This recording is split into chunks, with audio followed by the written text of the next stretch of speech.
প্ৰিয় বন্ধুসকল, আজি মই আপোনালোকক ৰক্ষক উপন্যাসৰ পঞ্চম খণ্ডটো আবৃত্তি কৰি শুনাম। এই খণ্ডত গ্ৰন্থখনৰ পঞ্চম অধ্যায়টো সামৰি লোৱা হৈছে। শুনক। দৈত্যৰ সেই সৰু দলটো নিশব্দে নীৰৱে সমুদ্ৰ তীৰৰ পৰা কিছু নিলগত অকোৱা পকোৱা পথটোৰে তীব্ৰ গতিৰে নগৰৰ দিশে আগবাঢ়িল। দলৰ সন্মুখত কান্ধত ভয়ংকৰ পৰশুলৈ নেতৃত্ব দিলে ৰাৱণে। সুমালিয়ে আগবাঢ়ি গৈ ৰাৱণৰ কান্ধত হাত থলে। পিছলৈ খন্তেক দৃষ্টিপাত কৰি ৰাৱণে ক'লে, আৰু কিবা আদেশ মাতামহ? নাই পুত্ৰ, সকলো ইতিমধ্যে ঠিক ঠাক হৈ আছে, কিন্তু তোমাৰ সৈন্য যথাসময়ত উপস্থিত পোৱা যাবতো? যাতে এনেকুৱা নহয় যে সকলোৱে উৎসৱত মছগুল হৈ মদ্যপান কৰি মতলীয়া হৈ আছে। এনে নহ'ব মাতামহ। সৈন্য দলৰ নেতৃত্বত আছে মাতুল অকম্পন। তেতিয়াহ'লে ঠিকেই আছে। আমাৰ মদ্যপাত্ৰও যথাসময়ত নাগৰাজৰ ওচৰ পাবগৈ। কিন্তু পুত্ৰ, উচিত সময় অহালৈকে ধৈৰ্য নেহেৰুৱাবা। এই নাগবিলাকক মই ভালদৰে জানো। চিন্তা নকৰিব মাতামহ। ৰাৱণৰ এই পৰশুৱে কোনো মৃত্যুঞ্জয়ৰ বিজয় স্বীকাৰ নকৰে। সেইটো পিছত দেখা যাব পুত্ৰ। প্ৰথমে যুদ্ধ, পিছতহে ৰাজনীতি। মুখ্য দ্বাৰৰ সমীপতে আমাৰ সৈন্যই আত্মগোপন কৰি আছে। আমি তেন্তে এতিয়া সাৱধানে থকা উচিত। আপুনি কেৱল দলৰ পশ্চাদভাগ চম্ভালিব। যক্ষ দেৱতা আৰু গন্ধৰ্বয়ো বিৰোধ নকৰে। বাকী থাকিল নৰ আৰু নাগ। সিহঁতৰনো শক্তি কি? ঠিক আছে, কিন্তু পুত্ৰ, শত্ৰুক দুৰ্বল বুলি গণ্য নকৰিবা।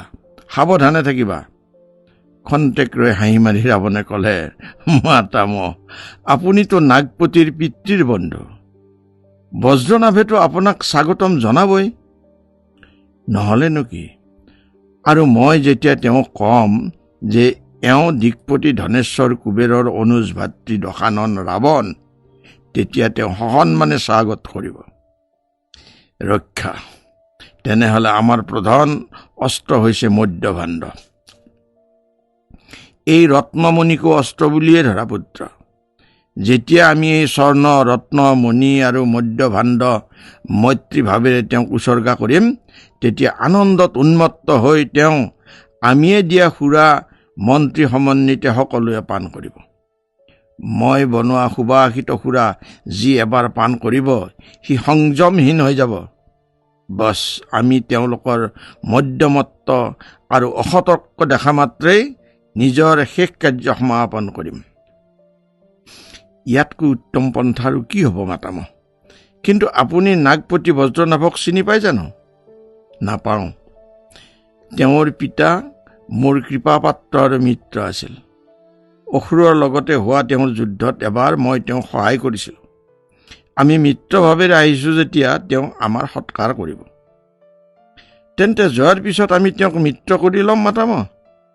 পৰিস্থিতিয়ে যেনে কৰে বধো কৰিবলগীয়া হ'ব পাৰে। চোৱা, সন্মুখত সৌৱা নগৰ দ্বাৰ। সাৱধান হোৱা। মই অগ্ৰসৰ হৈ দ্বাৰ খোলাৰ প্ৰবন্ধ কৰোঁ। বৃদ্ধ অসুৰ আগবাঢ়িল। অৱৰুদ্ধ দ্বাৰলৈ আহি তেওঁ চিঞৰিলে, অৱৰুদ্ধ কপাটং দ্বাৰং দেহি, দ্বাৰং দেহি, দ্বাৰং দেহি। দ্বাৰপালে দুৱাৰৰ ফাকেৰে মুখ উলিয়াই ক'লে, কোন তুমি? নাগৰাজৰ মাননীয় অতিথি। তুমি নাজানা আজি নাগৰাজে আমাক অভ্যৰ্থনা জনাব? কোৱা, তুমি কিবা আদেশ পাইছা? কোনো আদেশ পোৱা নাই। কিবা পৰিচয় চিহ্ন আছে? চিহ্নও চাই লোৱা। বৃদ্ধ দৈত্যই কঁকালৰ পৰা এটা শিঙা উলিয়াই জোৰেৰে বজাই দিলে। ইফালে সিফালে লুকাই থকা বহুতো সৈন্য আহি সেই দ্বাৰপালৰ শিৰ কৰ্তন কৰিলে আৰু দুৱাৰ খুলি দিলে।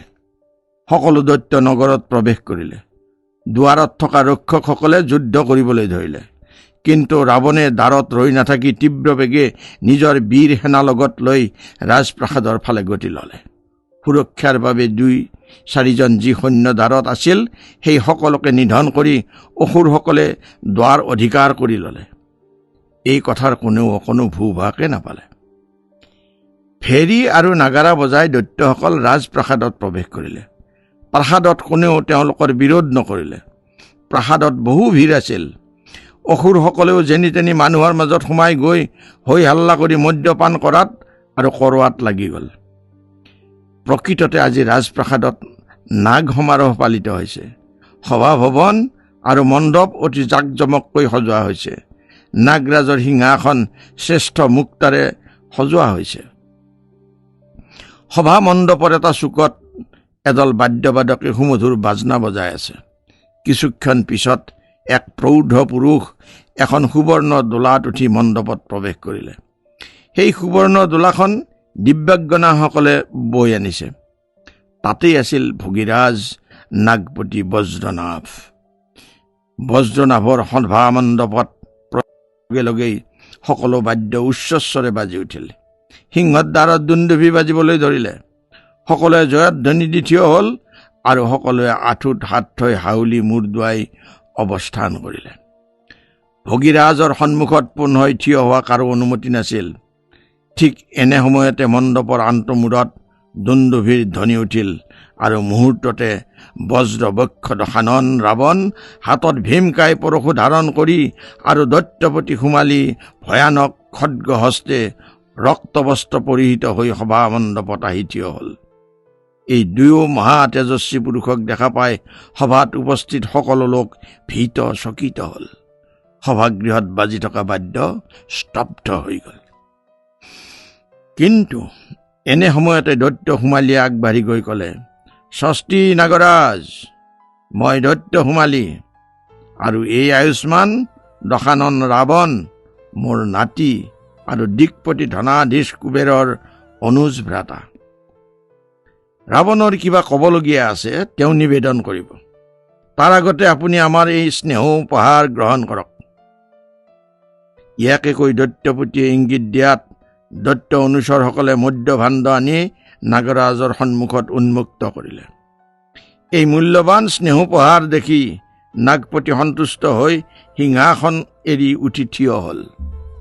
তেওঁ আগবাঢ়ি গৈ ৰাৱণক আলিংগন কৰি মূৰ শুঙি লতকপূৰ্ণ চকুৰে প্ৰেম গদগদ স্বৰে ক'লে, স্বাগতম ভদ্ৰ। লোকপাল কুবেৰ যেনেদৰে মোৰ মিত্ৰ, তুমিও তেনেদৰে মোৰ মিত্ৰ। তোমাৰ পিতৃ বিশ্বশ্ৰৱা মুনি মোৰ পৰিচিত। তাৰ পিছত তেওঁ দৈত্যসকলৰ ফালে চাই ক'লে, দৈত্যপতি, আপুনি মোৰ পূজ্য পিতাৰ দৰে। পিতৃদেৱে আপোনাৰ পৰা মৈত্ৰী লাভ কৰিছিল। আপোনাক স্বাগতম জনাইছো। এয়া আসন গ্ৰহণ কৰক। নাগপতিয়ে দৈত্যপতি সোমালী আৰু দশানন ৰাৱণক সিংহাসনত নিজৰ লগতে বহুৱালে।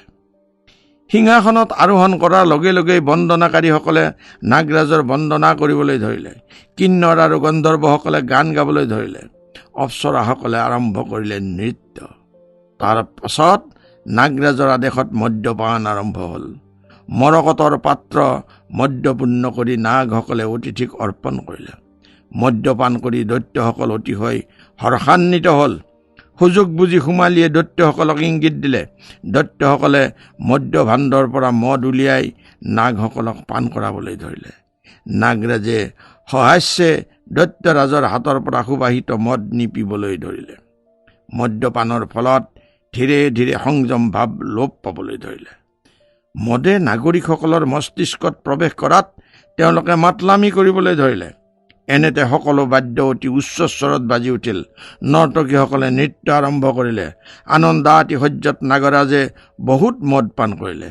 দৈত্যবিলাকে তেওঁক বাৰে বাৰে মদ বাকি দি থাকিল। সোমালীয়ে তেওঁক অধিক পানত উৎসাহ দি থাকিল। হঠাতে বাহিৰত তীব্ৰ হট্টগোল শুনা গ'ল আৰু সাৱধান হোৱাৰ পূৰ্বেই চতুৰ্দিশৰ পৰা হাতত খড্গ পৰশু ত্ৰিশূল মুদ্গৰ ধাৰণ কৰি দৈত্যসকল সভা মণ্ডপলৈ সোমাই আহিল আৰু কটা মৰাত ব্যস্ত হ'ল। চাওঁতে চাওঁতে নাগসকল বিধ্বস্ত হ'ল। চতুৰ্দিশে হাহাকাৰ লাগিল। নাগৰাজে বিস্মিত হৈ ৰাৱণলৈ চাই ক'লে, পুত্ৰ, কি এয়া? ৰাৱণে নিজৰ পৰশু উঠাই ল'লে। উঠি গৈ তেওঁ সিংহাসনৰ ওপৰত থিয় হৈ ল'লে। শূন্যতে পৰশু ঘূৰাই গম্ভীৰ স্বৰত গৰ্জন কৰি ৰাৱণে ক'লে, বয়ং ৰক্ষামহ। তাৰ পিছত ৰাৱণে শূন্যতে পৰশুখন ঘূৰালে, ইংগিতেৰে দৈত্যসকলক শান্ত কৰিলে। মুহূৰ্ততে কটা মৰা বন্ধ হ'ল। কিন্তু দৈত্যেন্দ্ৰ সুমালীয়ে নাগৰাজৰ শিৰত তেওঁৰ ভয়ংকৰ খড্গ থৈ থিয় হৈ থাকিল। ৰাৱণে ক'লে, শুনা সকলোৱে, আজিৰ পৰা এই বালিদ্বীপ ৰক্ষ সংস্কৃতিৰ অধীন হ'ল। আমি ৰাক্ষসকল হলো ইয়াৰ অধিপতি। যিসকল আমাৰ লগত সহমত তেওঁলোকৰ কোনো ভয় নাই। যিসকল সহমত নহয় এই মুহূৰ্ততে তেওঁলোকৰ শিৰচ্ছেদ কৰা হ'ব। প্ৰথমে নাগৰাজ, তুমি তোমাৰ বক্তব্য উত্থাপন কৰা। যদি তুমি ৰক্ষ সংস্কৃতি স্বীকাৰ কৰা তেনেহলে আমাৰ ফালৰ পৰা এই দ্বীপৰ তুমিয়েই গৰাকী হৈ থাকিবা। কিন্তু এয়া কেনে অত্যাচাৰ, এয়াতো বিশ্বাসঘাতকতা। এনেকুৱা কথা মিত্ৰতা বিৰোধী নাগৰাজ। য'ত শক্তি সমান নাথাকে তাত এই যুক্তি যুদ্ধাৰ্থ দেখাতে এয়া নীতিৰ কথা। কোৱা, তুমি ৰক্ষ সংস্কৃতি স্বীকাৰ কৰা নে? ক্ৰোধাভিভূত হৈ নাগৰাজে ক'লে, মই নকৰোঁ। লগে লগে ৰাৱণৰ কুঠাৰৰ বজ্ৰঘাত নাগৰাজৰ ডিঙিত পৰিল। নাগৰাজৰ মূৰ উফৰি গৈ দূৰত পৰিলগৈ। খন্তেকৰ ভিতৰতে নাগসকলৰ সমাপ্তি ঘটিল। যি দুই এক নাগ গন্ধৰ্ব যক্ষ বাচি থাকিল সিহঁতে ৰাৱণৰ বশ্যতা স্বীকাৰ কৰি ল'লে। নাগৰাজৰ চিহ্ন শিৰে হাতত তুলি লৈ ৰাৱণক তাৰে ৰক্তৰে তিলক দি ৰক্তাপ্লুত সিংহাসনত উপৱেশন কৰি দৈত্যেন্দ্ৰ সুমালীয়ে ভয়ংকৰ খড্গ শূন্যত ঘূৰাই দি উচ্চস্বৰে চিঞৰিলে, বয়ং ৰক্ষামহ। আমি ৰক্ষক। দৈত্য নাগ দানৱ গন্ধৰ্ব যক্ষসকলে সমস্বৰে ধ্বনিত কৰিলে, বয়ং ৰক্ষামহ। বালিদ্বীপত ৰাৱণৰ প্ৰভুত্ব বিস্তাৰ হ'ল। নাগৰ সেই ভব্য প্ৰাসাদ ৰাৱণ আৰু তেওঁৰ মন্ত্ৰীসকলে অধিকাৰ কৰি অন্তঃপুৰত নিজৰ প্ৰহৰী নিয়োগ কৰিলে। তেতিয়া ৰাতি ৩ প্ৰহৰ অতীত হৈছিল। বন্ধুসকল, এইটো খণ্ড ইমানতে সমাপ্ত হ'ল। খণ্ডটো শুনাৰ পিছত আপোনালোকে লাইক, শ্বেয়াৰ আৰু ছাবস্ক্ৰাইব কৰি দিব। ধন্যবাদ।